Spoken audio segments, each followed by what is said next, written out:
स्वागत है। आज हम एक ऐसी किताब पर बात करने वाले हैं जो कहती है कि अमीर बनना आपकी किस्मत या आपकी पढ़ाई या हुनर से ज्यादा इस बात पर निर्भर करता है कि आपके दिमाग के अंदर क्या चल रहा है। किताब है टी हार्वे एकर की secrets of the millionaire mind और इसका जो मूल विचार है वो ये है कि पैसा कमाना एक बाहरी खेल से ज्यादा एक भीतरी खेल है। बिल्कुल। एकर इसे एक घर के नक्शे की तरह समझाते हैं। वो कहते हैं कि हम सब के दिमाग में पैसे को लेकर एक मनी ब्लूप्रिंट बना हुआ है। एक नक्शा? हाँ, एक नक्शा जो बचपन से ही तैयार हो जाता है। और सोचिए कि अगर किसी घर की नींव ही कमजोर हो तो आप ऊपर कितनी भी महंगी टाइलें लगा लें या शानदार पेंट करवा लें, वो इमारत टिकेगी नहीं। तो जब तक हम उस पुराने ब्लूप्रिंट को नहीं बदलते, हमारी आर्थिक स्थिति नहीं बदल सकती। तो आज का हमारा मिशन यही है, इस मनी ब्लूप्रिंट की नींव की जांच करना, ये समझना कि ये बना कैसे, और फिर उन नए आर्किटेक्चरल प्लान्स को समझना जिन्हें एकर वेल्थ फाइल्स कहते हैं। हाँ, जो एक मजबूत इमारत बनाने के लिए जरूरी है। चलिए, तो इस मानसिक घर की मरम्मत का काम शुरू करते हैं। तो सबसे पहले इसी नींव को समझते हैं। ये मनी ब्लूप्रिंट आखिर है क्या चीज और ये बनता कैसे है? ये पैसे को लेकर हमारे सबकॉन्शियस माइंड की प्रोग्रामिंग है। मतलब वो सारे विश्वास, वो आदतें जो अनजाने में हमारे फैसले चला रही हैं। अच्छा। एकर इसे एक बहुत ही सीधे फॉर्मूले से समझाते हैं। टी से एफ, एफ से ए और ए से आर। TFAR। हाँ, यानी आपके थॉट्स मतलब विचार, आपकी फीलिंग्स यानी भावनाओं को जन्म देते हैं। आपकी भावनाएं आपके एक्शंस तय करती हैं और आपके एक्शन ही आपके रिजल्ट्स यानी नतीजे लाते हैं। तो मतलब अगर हमें अपने बैंक अकाउंट में नतीजे बदलने हैं तो हमें पीछे जाकर अपनी सोच को ही बदलना होगा? बिल्कुल। इसे एक असली उदाहरण से समझते हैं। मान लीजिए किसी के मन में विचार है कि शेयर बाजार बहुत जोखिम भरा है, मेरा पैसा डूब जाएगा, जो कि बहुत से लोगों के मन में होता है। अब इस विचार से अंदर एक डर की भावना पैदा होती है। उस डर की वजह से एक्शन ये होता है कि वो इंसान कभी निवेश नहीं करता, हमेशा पैसों को सेविंग्स अकाउंट में ही रखता है। और नतीजा ये कि वो महंगाई को मात देने वाले रिटर्न से हमेशा के लिए चूक जाता है और उसकी दौलत कभी तेजी से बढ़ी नहीं पाती। सुनने में तो ये बहुत सीधा लगता है, लेकिन असल में दशकों पुरानी प्रोग्रामिंग जो शायद हमें अपने माता पिता से मिली है, उसे बदलना तो मतलब लगभग नामुमकिन सा काम लगता है। इसकी शुरुआत कोई कैसे करे? इसकी शुरुआत होती है जागरूकता से, ये समझने से कि ये प्रोग्रामिंग हुई कैसे। एकर के 3 मुख्य तरीके बताते हैं। ओके। पहला है वर्बल प्रोग्रामिंग, यानी हमने बचपन में पैसे के बारे में क्या सुना, पैसे पेड़ पर नहीं उगते। हाँ, या अमीर लोग तो लालची और बेईमान होते हैं। बिल्कुल। या हम जैसी सीधी सादी जिंदगी ही अच्छी है, ज्यादा पैसे से मुसीबतें आती हैं। हाँ, और ये बातें सिर्फ घरों में नहीं, हमारी फिल्मों और कहानियों में भी दिखती हैं। अक्सर अमीर आदमी को ही विलेन दिखाया जाता है। तो ये सोच हमारी संस्कृति में कितनी गहरी बैठी हुई है। यही तो बात है। दूसरा तरीका है मॉडलिंग, मतलब हमने अपने बड़ों को पैसे कैसे संभालते देखा। क्या वे महीने की पहली तारीख को सारा पैसा उड़ा देते थे या हर खर्च का हिसाब रखते थे? क्या घर में पैसे को लेकर हमेशा तनाव या लड़ाई होती थी? हाँ, वो सब हम अनजाने में ही उनके पैटर्न को कॉपी कर लेते हैं। ये बात 100% सही है। मुझे याद है मेरे घर में पैसे को लेकर हमेशा एक तरह का तनाव रहता था और आज भी मैं बड़े आर्थिक फैसले लेने से पहले घबरा जाती हूँ। तो ये नकल अनजाने में ही हो जाती है। और तीसरा कारण है खास घटनाएं, कोई मजबूत भावनात्मक घटना जो दिमाग में छप गई हो। एकर अपनी पत्नी का उदाहरण देते हैं। अच्छा। हाँ, कि कैसे बचपन में जब वो आइसक्रीम के लिए अपनी माँ से पैसे मांगती थी तो उनकी माँ हमेशा कहती थी, पैसे तो तुम्हारे पापा के पास हैं, उनसे मांगो। बार बार ये सुनने से उनके मन में ये बात बैठ गई कि पैसा कमाना मर्दों का काम है और औरतों के पास पैसा नहीं होता। नतीजा ये हुआ कि शादी के बाद भी वो पैसे के लिए हमेशा अपने पति पर ही निर्भर रहीं, जब तक कि उन्होंने इस पैटर्न को पहचाना और तोड़ा नहीं। एग्जैक्टली। ये तो बहुत गहरी बात है। इसका मतलब है कि हमारी आज की पैसों से जुड़ी आदतें, हमारे फैसले असल में हमारे हैं ही नहीं, वो तो बस हमारी पुरानी बिना जांची परखी प्रोग्रामिंग का नतीजा है। बिल्कुल। और जब तक हम इस प्रोग्रामिंग के प्रति जागरूक नहीं होते, हम इसे बदल नहीं सकते। हम ऑटो पायलट पर ही चलते रहते हैं। ठीक है, तो हमने अपनी पुरानी कमजोर नींव को पहचान लिया है। अब वो नए नक्शों की बात करते हैं, वेल्थ फाइल्स की, जो अमीर सोच वाले लोगों के दिमाग में होती हैं। एकर ने ऐसी 17 फाइलों का जिक्र किया है, लेकिन हम कुछ सबसे जरूरी फाइलों पर गहराई से बात करेंगे। पहली कौन सी है? सबसे पहली और सबसे बुनियादी फाइल है जिम्मेदारी की, वेल्थ फाइल #1।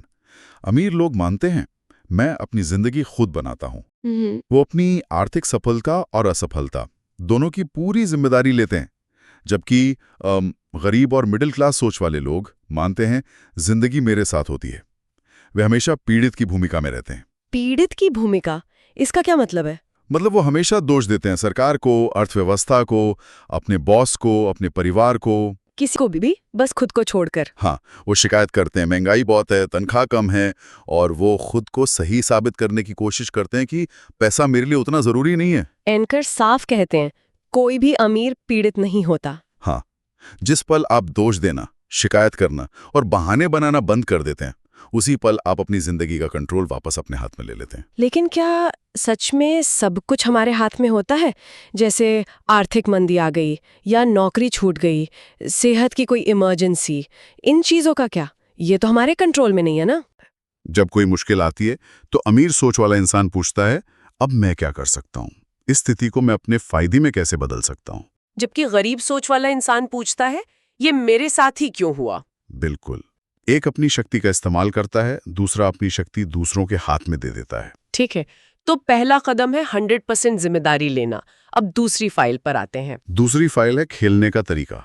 Wealth file #2। अमीर लोग पैसे का खेल जीतने के लिए खेलते हैं। उनका लक्ष्य होता है बहुत ज्यादा दौलत और समृद्धि। और गरीब लोग? गरीब लोग ये खेल सिर्फ हार से बचने के लिए खेलते हैं। उनका लक्ष्य होता है कि बस बिल भर जाएं, किसी तरह गुजारा हो जाए। लेकिन आज के अनिश्चित समय में क्या सिर्फ बिल भर जाए वाली सोच हमेशा गलत है? मतलब सुरक्षा को प्राथमिकता देना, क्या ये एक समझदारी भरा कदम नहीं है? एकर इस पर क्या कहते हैं? मैंकर कहते हैं कि इसमें कोई बुराई नहीं है, लेकिन इरादे में जमीन आसमान का फर्क है। जब आपका इरादा सिर्फ गुजारा करने का होता है तो आपको उतना ही मिलता है, सिर्फ गुजारा। लेकिन जब आपका इरादा जीतने का होता है, दौलतमंद बनने का होता है, तो आपके फैसले, आपकी आदतें, सब कुछ उस बड़े लक्ष्य के हिसाब से बदल जाते हैं। आप रक्षात्मक खेलने के बजाय आक्रामक होकर खेलते हैं। हाँ, आप सिर्फ बचत नहीं करते, आप निवेश करते हैं। आप सिर्फ नौकरी नहीं करते, आप बिजनेस या पैसिव इनकम के मौके तलाशते हैं। आपका इरादा ही आपकी हकीकत तय करता है। अच्छा, जिम्मेदारी लेना और जीतने के लिए खेलना, ये बातें तो समझ में आती हैं। लेकिन किताब में एक ऐसा विचार है जो कई लोगों को थोड़ा असहज कर सकता है, और वो है तारीफ या पैसा लेने के तरीके से जुड़ा हुआ। हाँ, और ये शायद सबसे अनदेखी की जाने वाली फाइलों में से एक है। Wealth file number 10। अमीर लोग बेहतरीन रिसीवर होते हैं, मतलब पाने वाले। हाँ, उन्हें तारीफ, तोहफे या पैसा लेने में कोई हिचक नहीं होती, क्योंकि वे मानते हैं कि वे इसके लायक हैं। गरीब लोग पुअर रिसीवर होते हैं, वे खुद को लायक नहीं समझते। इसका क्या मतलब हुआ? कोई पैसा दे रहा हो तो कौन मना करता है भला? ये बहुत गहरे स्तर पर काम करता है। मान लीजिए किसी ने आपके काम की बहुत तारीफ की। एक पुअर रिसीवर तुरंत कहेगा, अरे नहीं, ये तो कुछ खास नहीं था, कोई भी कर लेता। हाँ, होता है ऐसा। वो तारीफ को लौटा देता है। बिल्कुल, किसी ने तोहफा दिया तो वो असहज हो जाएगा। कोई पैसा देना चाहे तो उसे लगेगा कि वो एहसान ले रहा है। इसके पीछे एक गहरी भावना होती है कि मैं इसके लायक नहीं हूं। और एक राइटर कहते हैं कि अगर आप अच्छी चीजों को पाने के लिए तैयार ही नहीं है, तो ब्रह्मांड आपको वो चीजें भेजेगा ही क्यों? अब समझ आया कि जब कोई खाने पर मेरे हिस्से का बिल देना चाहता है तो मुझे इतनी अजीब बेचैनी क्यों होती है। यही पुअर रिसीवर सिंड्रोम है। हाँ, हो सकता है। तो इसका हल क्या है? हल है इसे अभ्यास में लाना। जब भी कोई आपकी तारीफ करे तो उसे कम करने या लौटाने के बजाय बस मुस्कुरा कर कहें, धन्यवाद। उसे पूरी तरह से स्वीकार करें। हाँ, ब्रह्मांड को यह संदेश भेजें कि आप अच्छी चीजों के लिए खुले हैं और आप उनके लायक हैं। एकर का एक मंत्र भी है, मैं एक बेहतरीन पाने वाला हूँ। मैं अपने जीवन में भारी मात्रा में धन प्राप्त करने के लिए खुला और तैयार हूँ। चलिए एक आखिरी और सबसे जरूरी फाइल पर आते हैं, जो शायद सबसे बड़ा अंतर पैदा करती है। वो है पैसे का आपके लिए काम करना। Wealth file 15। अमीर लोग अपने पैसे को अपने लिए मेहनत से काम पर लगाते हैं, निवेश के जरिए, पैसिव इनकम के जरिए। और गरीब और मिडिल क्लास, वो अपनी पूरी जिंदगी पैसे के लिए कड़ी मेहनत करते हैं। अमीर स्मार्ट काम करते हैं, वे दूसरों लोगों को और अपने पैसे को, दोनों को अपने लिए काम करने देते हैं। मतलब अमीर लोग पैसे का पेड़ लगाते हैं ताकि उन्हें जिंदगी भर फल मिलते रहें। हाँ, जबकि बाकी लोग रोज फल खरीदने के लिए मेहनत करते रहते हैं। बिल्कुल सही कहा आपने। गरीब लोग आज के लिए जीते हैं, वो अपनी कमाई खर्च कर देते हैं। मिडिल क्लास थोड़ा बेहतर सोचता है, वो भविष्य के लिए बचत करता है।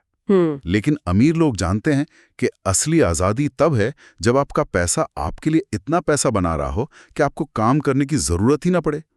वे पैसे को एक कर्मचारी की तरह देखते हैं जिसका काम है और पैसा कमाना। तो ये सब बातें समझने के बाद अब क्या करें? क्या सिर्फ अपनी सोच बदलने से कोई अमीर बन सकता है? सोच बदलना पहला और सबसे जरूरी कदम है, लेकिन ये काफी नहीं है। एकर कहते हैं कि एक्शन ही भीतरी दुनिया यानी सोच और बाहरी दुनिया यानी नतीजों के बीच का पुल है। एक पुल। हाँ, और इस पुल को बनाने के लिए वे घोषणाओं यानी डिक्लेरेशंस का इस्तेमाल करने को कहते हैं। एक मिनट, ये घोषणाएं और मिलेनियर माइंड की बातें, ये सुनने में थोड़ी यूनिवर्स को सीक्रेट बताने जैसी नहीं लगती?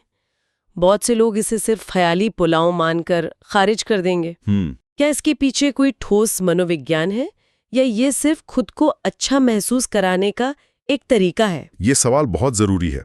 और नहीं, ये सिर्फ पॉजिटिव थिंकिंग नहीं है।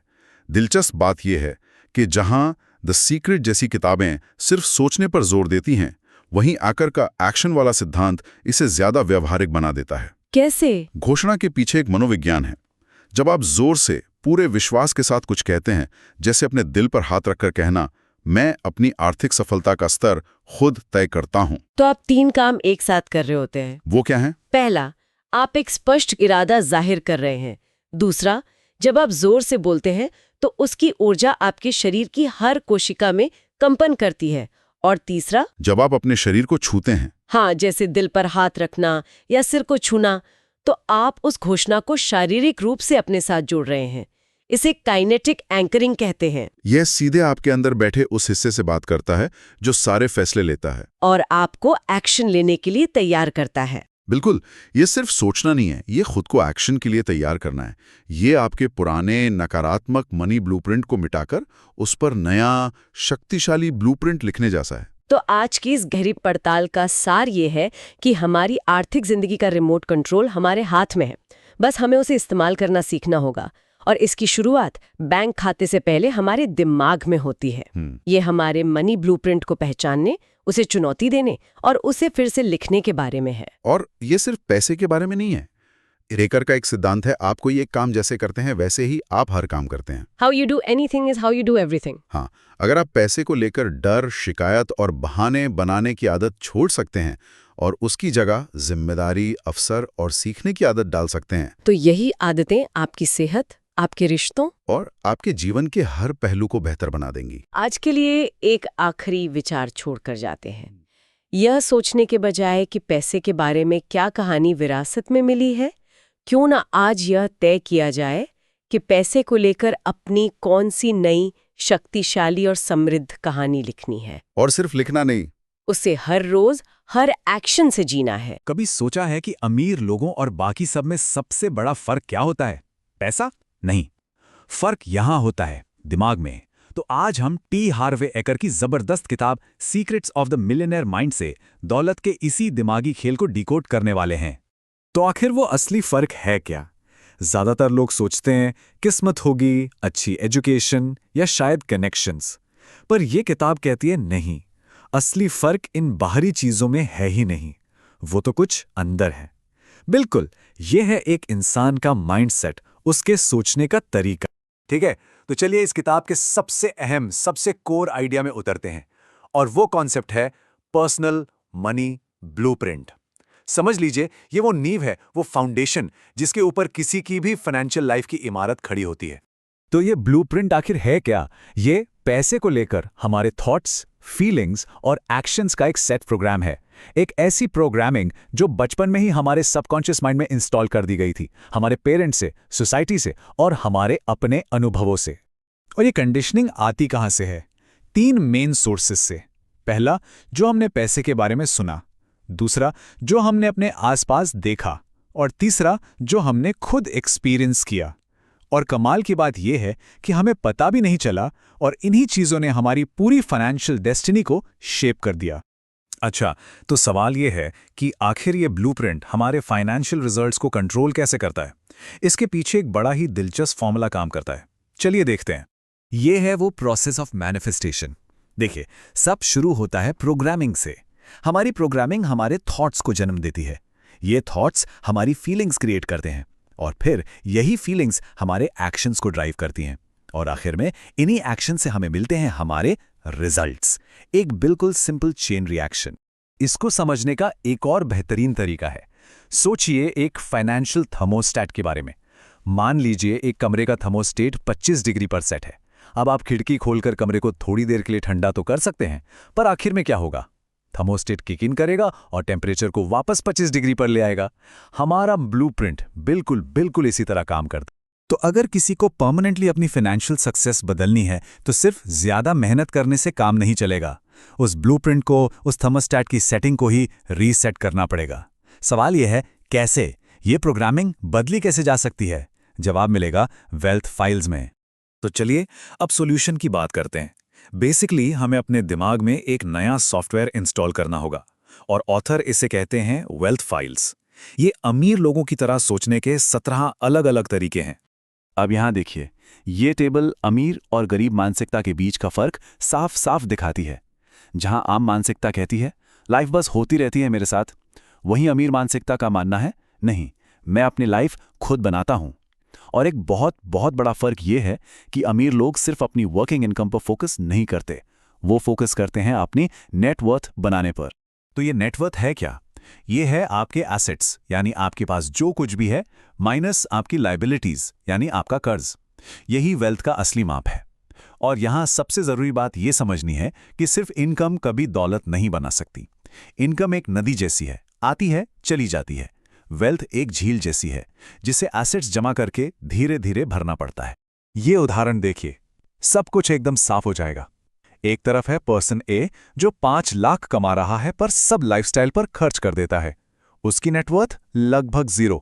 दूसरी तरफ है पर्सन बी जो 2 लाख ही कमा रहा है पर उसका 30% बचाकर इन्वेस्ट करता है, उसकी नेटवर्थ बढ़ रही है। तो असली खेल इनकम का नहीं, नेटवर्थ का है। तो नेटवर्थ बनाने के लिए सिर्फ नंबर्स मैनेज करना काफी नहीं है, अपनी सोच को भी बदलना पड़ेगा। और इस रीप्रोग्रामिंग को शुरू करने का एक बहुत ही पावरफुल तरीका है मिलियनेयर माइंड डिक्लेरेशन।